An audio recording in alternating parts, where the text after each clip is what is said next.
Welcome back into the Dynasty Nerds YouTube page. And I'm blessed to have one of my good friends in the industry, Kyle Yates, on today. And we're going to be talking a little bit about some of these offseason moves, trades, free agency, all of that good stuff. But first and foremost, Kyle, how you doing today, man?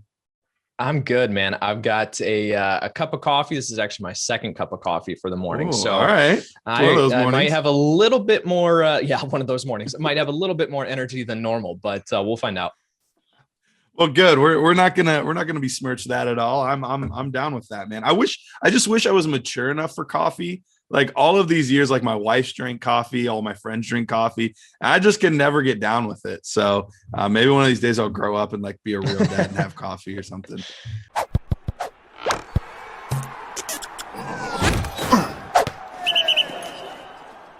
All right, well, let's get into it. First, we're just gonna start off with like the biggest question. We're not gonna like piddle around. We're gonna go for the major moves here. All right. What off-season moves so far do you think has had the biggest impact on the dynasty landscape?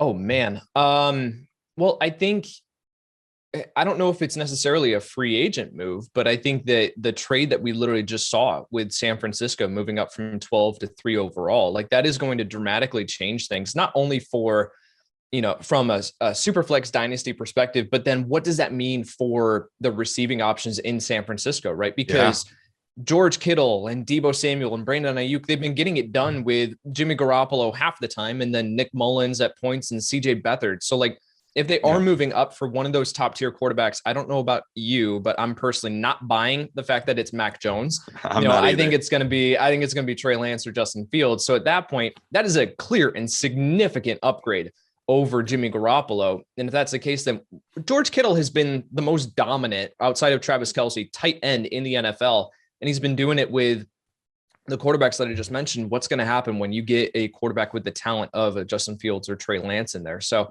man, I think that is a move that just dramatically shakes things for San Francisco. But then also the latter part of that trade with Philadelphia moving down from 6 to 12, that takes them out of the quarterback conversation. So Jalen Hurts is now cemented in as the starter for at least 2021, and they potentially have 3 first-round picks in 2022. So, do they take a quarterback then? We'll see what Jalen Hurts can do. Do they surround him with weapons? It's just going to be it's a mystery what they're going to do. But yet for right now, we know that Jalen Hurts is cemented in as the starter for 2021. Yeah. And the third piece of all that, the team that did both of those deals, Miami, they moved from 3 to 6, and they might still be taking the same player at 6 that they were going to take at 3. Right. So, it seems on the surface like a pretty masterful job there by the Miami Dolphins. So it'll be interesting to see if they go with a skill position player. A lot of people are, thinking Jamar Chase or Devonta Smith, Kyle Pitts, so this could be another, dynasty impact player that ends up landing on the Miami Dolphins as well. So, right. It'll be very interesting. Very, very interesting. Okay. So one of the things that I picked up on this offseason was we saw so many of the major free agents. We're talking Aaron Jones, Chris Carson, Juju Smith-Schuster, Allen Robinson. All of these guys ended up back on their own teams one way or another. Some of them were franchise tagged. Others, they worked out long-term deals. Why do you think so many of these players, especially the impact guys, ended up back on their old teams? Yeah, well, I think it all depends on the market, and the salary cap going down this year certainly played a role in that. So Allen Robinson, of course, that's outside of his own volition, right? He wanted to hit the open market. He wanted to cash in, but got the franchise tag. Same thing with Chris Godwin. As far as Chris Carson, I think that he wasn't going to find another spot anywhere else that was going to give him that much money, that featured role. So I think for him to stay in Seattle, where Seattle had a need at the running back position, they were going to be looking around. They probably couldn't get Leonard Fournette away from Tampa Bay. And then outside of that, you're looking at James Conner. You're looking at some of these other guys that just really aren't much of an upgrade over Chris Carson. So it's stick with what right? And, they structure the contract that way. Juju, I think that he did have some choices. We knew that Kansas City made an offer. We know that Baltimore made an offer. And for me, I really think that he should have gone to Kansas City. Playing with Patrick Mahomes is probably going to be the way that you cash in rather than playing with a 39-year-old Ben Roethlisberger or whatever. But, he chooses to stay in a situation that he knows he doesn't want to, deal with that uncertainty. He's going to try to hit the open market again next year when the TV deals kick in. And we think this salary cap is just going to spike in 2021. So really interested to see, what happens to him this year. But that's kind of the thing. I think that the overall market was just depressed based on the salary cap hits that so many teams were in. They weren't going to be able to get the long-term deals that they wanted elsewhere. Aaron Jones, that one was just a shocker. I don't know about you, but I was like 95% certain that he was leaving, that he was going to end up somewhere else. And for him to return on a somewhat, team-friendly deal, he could have gotten more money somewhere else, I think, is what Drew Rosenhaus's agent was saying. But yet he stays in Green Bay. He wants to stay attached to Aaron Rodgers, and I can't blame him. So if he got that money, he got that security in a place that he loves playing, then, stay with it. Yeah, I know T.Y. Hilton also came back to his own team. There was just so many examples of that this year. It was just really interesting to see how much the landscape didn't shift compared to what we were expecting. You mentioned Aaron Jones there at the end. I know that there were a lot of fantasy owners that were big A.J. Dillon fans. I wasn't necessarily a big A.J. Dillon guy, but I got the hype this offseason because of just the potential role with Aaron Rodgers, both Jamal Williams and Aaron Jones being gone. Could that be a feature role? 20 touches, goal line guy. What do you do now if you have A.J. Dillon? Man, it's definitely a stock down situation compared to what you were hoping for and what you were, really excited about, because, Jamal Williams, if he had re-signed and Aaron Jones had left in free agency, then you're looking at A.J. Dillon being that primary ball carrier, which is what he needs to be successful. He's not a guy who's going to step into this vacated Jamal Williams role and be the pass catching back. That's not A.J. Dillon's skill set. A.J. Dillon is you give him the ball 18 plus times on the ground and you let him wear out a defense by the end of the game. And just that's not going to happen with Aaron Jones in the fold. So again, it was a very puzzling decision to draft AJ Dillon in the second round last year. Looking at them re-signing Aaron Jones now, it's even more of a puzzling decision where it just really does not make a whole lot of sense. Now, the question is, do they try to, take some of the work away from Aaron Jones on the goal line and give that? But Aaron Jones has just been so efficient, so effective on the goal line. I really can't see that happening. So right now you're really just kind of up a creek without a paddle, right? As far as AJ Dillon, because he's not really going to get the work that you want from a fantasy perspective. He's now a backup running back. Now, I think that he can be put in the tier of like high elite backup running backs, insurance running backs that we have, like an Alexander Madison behind Dalvin Cook and those types of running backs, where I think that that's the player that it still has value if you are the Aaron Jones owner. But yet, man, I just don't think that you're going to get enough work from AJ Dillon this year to rely on him for anything for fantasy football. Yeah, it's a tough one. It's a tough one for sure. One of the big names that did end up switching teams, and this was one that, there were some rumors early on that he might get franchise tagged and, would he come back to the team? And then he ended up, cashing in, going to the New York Giants. That's Kenny Golladay. What are your thoughts on Kenny Golladay in this new team? New city, new offense.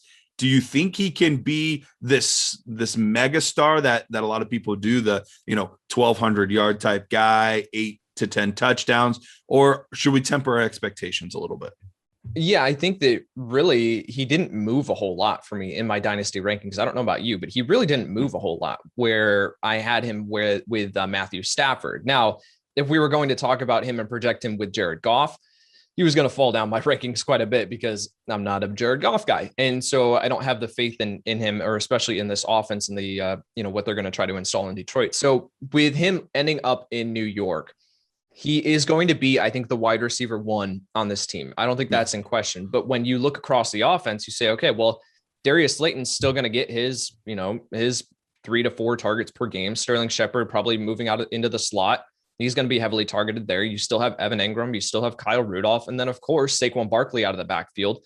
There's a lot of mouths to feed in this offense. So I think it's going to have to come down to Kenny Golladay getting his 4 to 5 targets per game and having to reel in like all of them and then make up for it with touchdowns. And that all comes down to Daniel Jones. Can Daniel Jones support these other options? So I still like Kenny Golladay. I've got him as a high-end wide receiver 2 in dynasty rankings. I think that he can still have value. But yet, I don't think that the optimism of if he landed in another spot that was going to be, he was going to be one of the main options and one of the only options. Right. I just don't see that happening to boost his dynasty stock. So yeah, I've got him in as a high end wide receiver too. Yeah, I think we have him in a similar range. I think he's a very talented player. I think it is a good situation for him overall. I think that offense is going to actually be a pretty solid offense this year. But yeah, you're not going to get the 10, 11, 12 targets that you might have gotten had you stayed in Detroit or, gone to another team just depleted of talent. So, all right, let's get into this. One's a little bit of a tougher one, but I think there's a lot of dynasty owners trying to figure out what they should do with this guy. The whole DeSean Watson thing, obviously the allegations are gross. We're hoping that it's not true, but there's a very real possibility that it could be true. What do you do as a person that might have DeSean Watson on your fantasy football team? And, what do you, maybe even a bigger question, what do you do with guys that you struggle with them off the field? We had like some Tyreek Hill stuff a couple of years back, Ray Rice stuff. Like there's players that do some stuff off the field, Joe Mixon. What do you do with that, dichotomy there of like, I'm only looking at you as a fantasy football asset. I don't care about you as a person necessarily, but I still have this like nagging and like, what do you do with all of that? And then back specifically to Watson, what are you doing with Watson? Yeah, so let's talk about DeSean Watson really quick. So I think with the whole situation, I've kind of said from the onset that I'm not going to come down on either side of this until I have all the facts, right? As far as an analyst perspective, I'm really not going to lean one way or another. I'm not going to jump to conclusions this side or this side. And so with that in mind, from a dynasty perspective, I really am just in a holding pattern with DeSean Watson. And, because we've seen these things come up before where it's terrible allegations, but then they get dismissed and, right. There's never a reason, never an issue. And then, so at that point, if you do sell DeSean Watson, then you've sold him dirt cheap. And, now you've hurt your dynasty roster in the process. Whereas, right. If you can get, I'll just say this, I'm holding right now. If you can get a mind-blowing offer, if someone just does not buy into this whatsoever and they're going to come and just sell the farm to get DeSean Watson in a super flex league or whatever, I'll consider it just to have that kind of headache off my plate.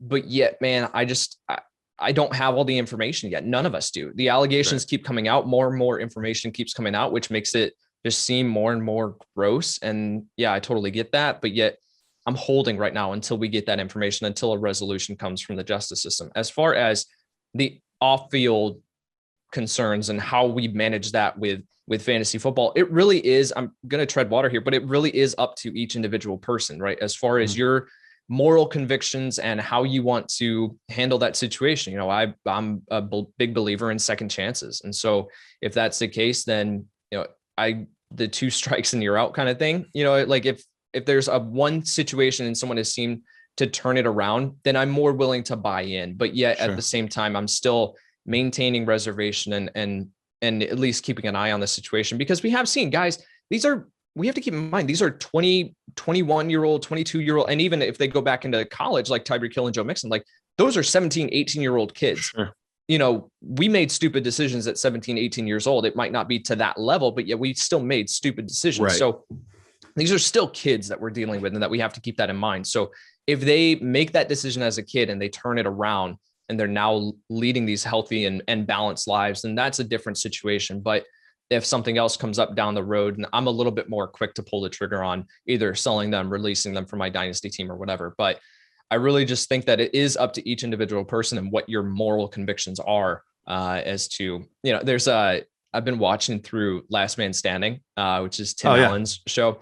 And there's a clip where they're talking about fantasy football. And one of the guys, his name's Kyle in the show. He says, he's like, I suck at fantasy football. My strategy of not rostering anyone with an off or a record or anything like that hasn't really paid off, and so there's that, of course, it's a joke, joking and everything like that. But yet we still have to keep that in mind when we're playing fantasy football, that these guys are not perfect and you're still trying to put the best team forward and out there so you can compete.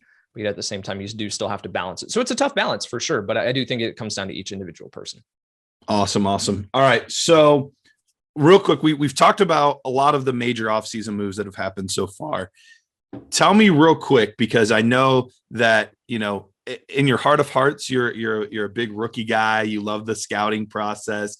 We've had lots of conversations about prospects over the years and whatnot. But tell me a couple things about this upcoming draft that you're excited to see, as far as players, where they get drafted, guys that you might be just a hair higher on than others. Just a quick recap of some of your thoughts about the upcoming draft.